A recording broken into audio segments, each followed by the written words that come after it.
Olá! Vamos falar sobre meditação na yoga e no esporte, com o professor Ricardo Mazzonetto, psicólogo clínico e educacional, coordenador do curso de Docência e Prática na Meditação e praticante da Raja Yoga. Olá, professor, tudo bem? Tudo bem, é um prazer estar aqui com você mais uma vez para conversarmos agora sobre o conteúdo deste módulo, desta disciplina, que versa sobre a yoga e suas possíveis aplicações na área esportiva. Certo, professor. Eu que agradeço a sua presença, é um prazer conversar mais uma vez com o senhor. E para entender melhor sobre o que se trata esse módulo, o que compõe? Ele é composto do quê? Como eu disse agora há pouco, há dois conteúdos básicos. O primeiro traz uma série de informações fundamentais sobre o que é a yoga e o outro sobre o que é a psicologia do esporte, para que possa haver uma integração desses dois saberes, para que o docente de meditação possa introduzir as práticas da meditação yogi na área esportiva, se ele vier a trabalhar nesse campo. Certo, professor. Quando a gente pensa em esporte, a gente sabe que no ano que vem a gente vai receber as Olimpíadas, enfim. A gente sabe da questão da preparação que é necessária. Quando o senhor fala da questão de trabalhar isso na psicologia do esporte, como que a gente pode, de fato, colocar isso em prática?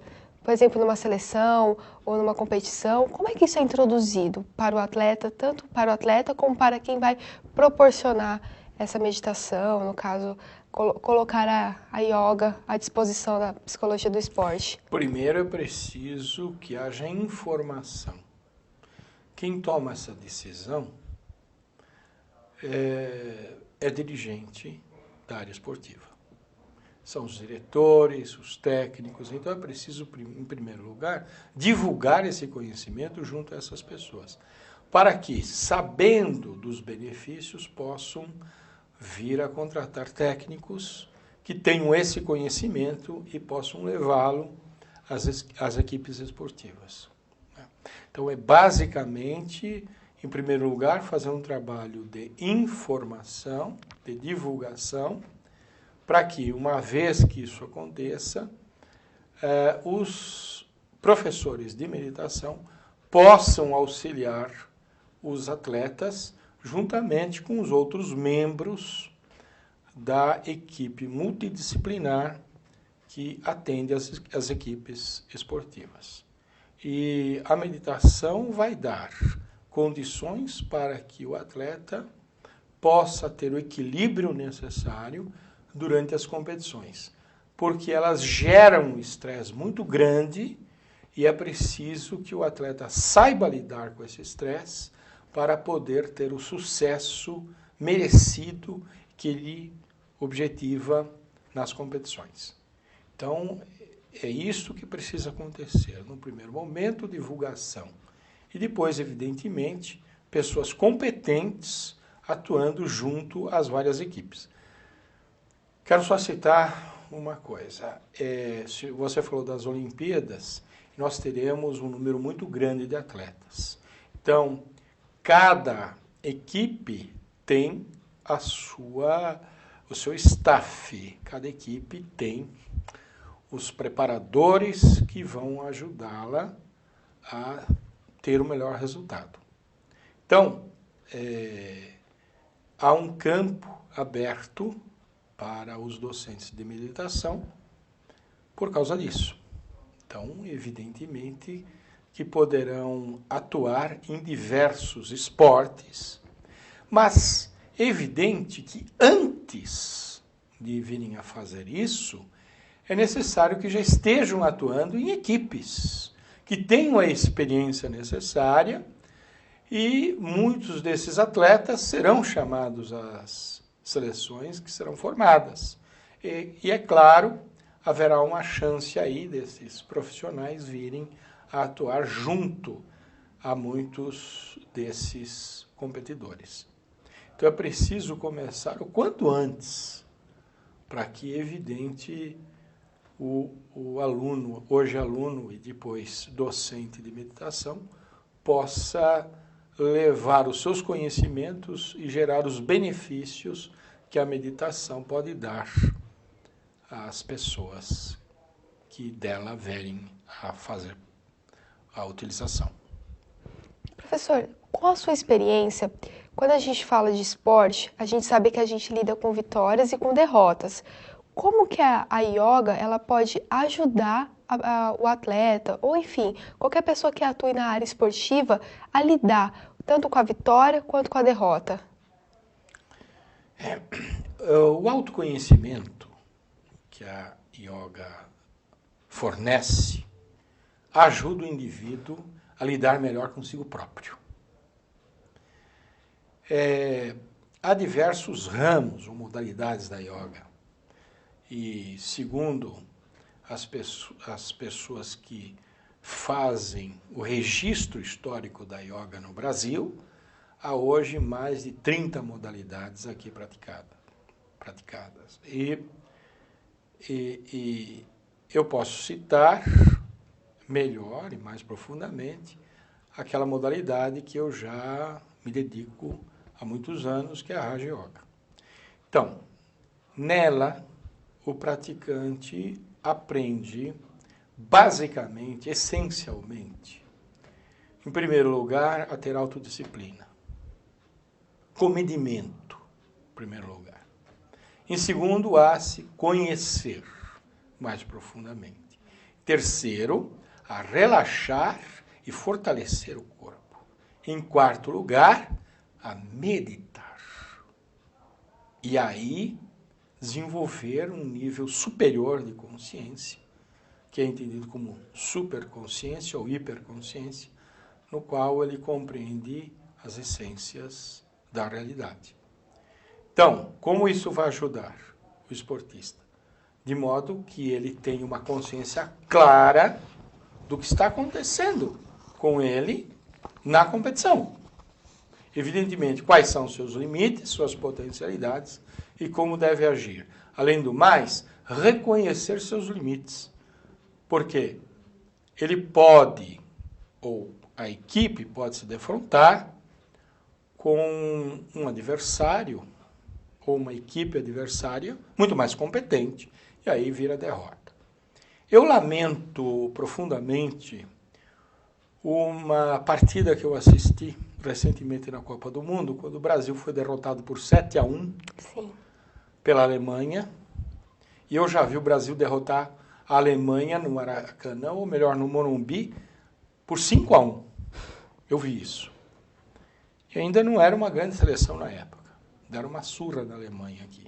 E eu verifiquei o quê? Os jogadores do Brasil em campo totalmente perdidos, não sabendo o que fazer. Evidentemente, quando tomaram o primeiro gol, o segundo, eles perderam o autocontrole. Não havia, portanto, comedimento algum. E aí a Alemanha foi marcando. Só não marcaram mais porque o técnico fez um sinal. Assim, dava para ver na televisão. Vai devagar, chega. Vocês estão arrasando, chega. Foi, se não, 8, 9, 10. Ia ser uma coisa bizarra. Né? Por quê? Os jogadores estavam com os nervos à flor da pele. A pressão foi maior, então, do que o equilíbrio, do que... Sim. Eles não estavam nada preparados, do ponto de vista psicológico, para enfrentarem aquilo que aconteceu. Perder do esporte. Mas perder de goleada dessa forma estranha é incomum. Mas a que se deve isso?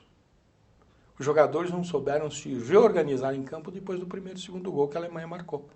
Podia ter marcado primeiro 1, 2 gols? Sim. Futebol. É do esporte. Um boxeador para tomar um soco no queixo e cair, ele sendo melhor que o outro? Sim. É do esporte.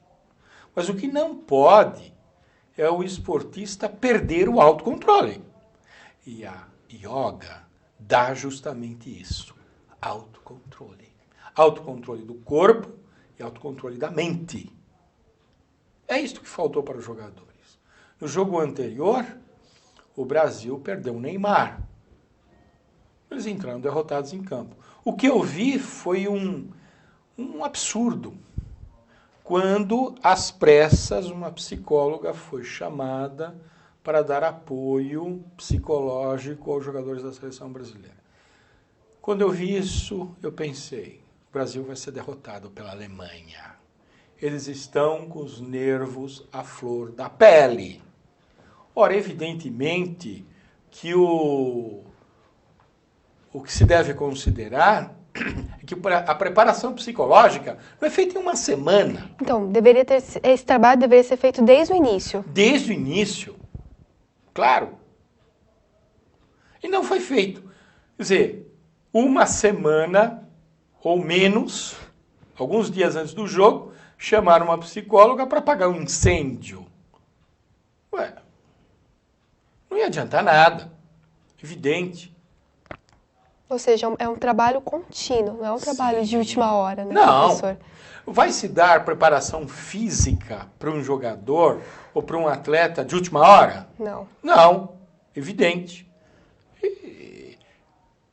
A preparação psicológica é a mesma coisa. Vai se dar uma preparação técnica e tática para o jogador de última hora? Não vai fazer nada. Não vai fazer nada, não vai conseguir. Como é que vão querer dar uma preparação psicológica de última hora? Isso é falta de conhecimento e responsabilidade desses dirigentes. Por isso que eu falei no início, é preciso informar e depois executar o conhecimento num período suficiente para que os atletas possam vir a ser devidamente preparados. Caso contrário, não vai acontecer nada.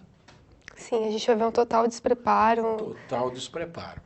A yoga pode fornecer os subsídios necessários para a boa preparação psicológica e física dos atletas.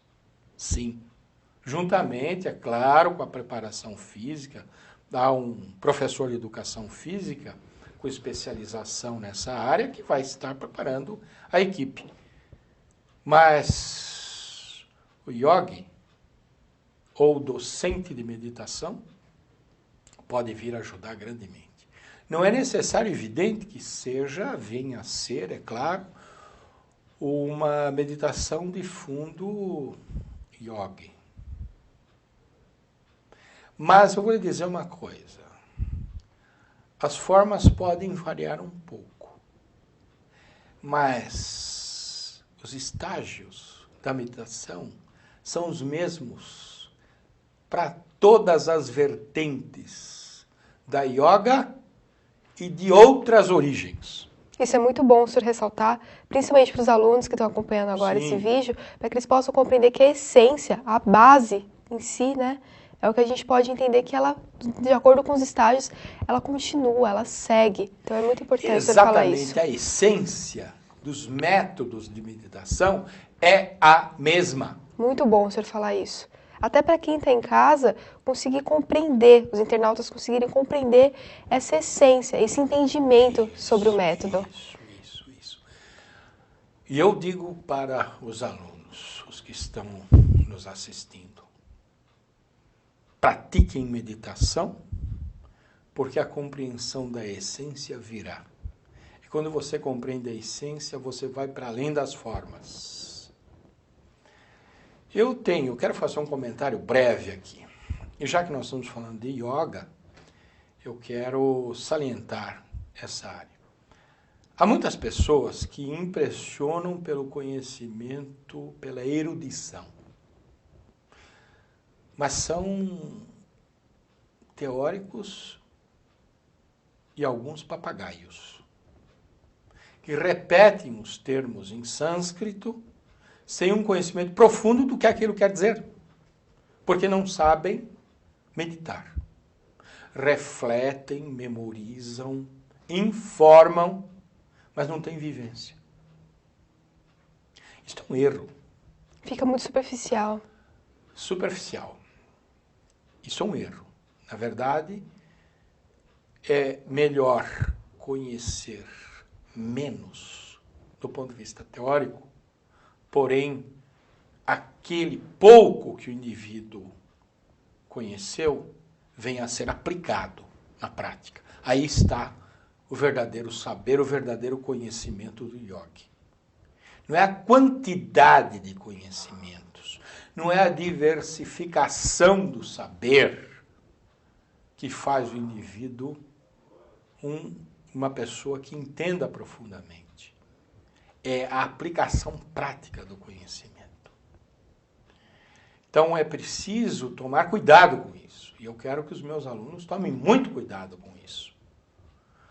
Porque não é pelo acúmulo de conhecimentos teóricos e pela diversificação que ele vai se tornar um profundo conhecedor de yoga ou de meditação, que no fundo são uma e mesma coisa. A yoga é um caminho, assim como há outras vertentes, para se chegar ao mesmo fim. É isto que eu quero salientar, ok? Ok, professor, muito obrigada pelos seus apontamentos e espero que a gente continue tratando mais sobre esse tema. Então, até o próximo vídeo.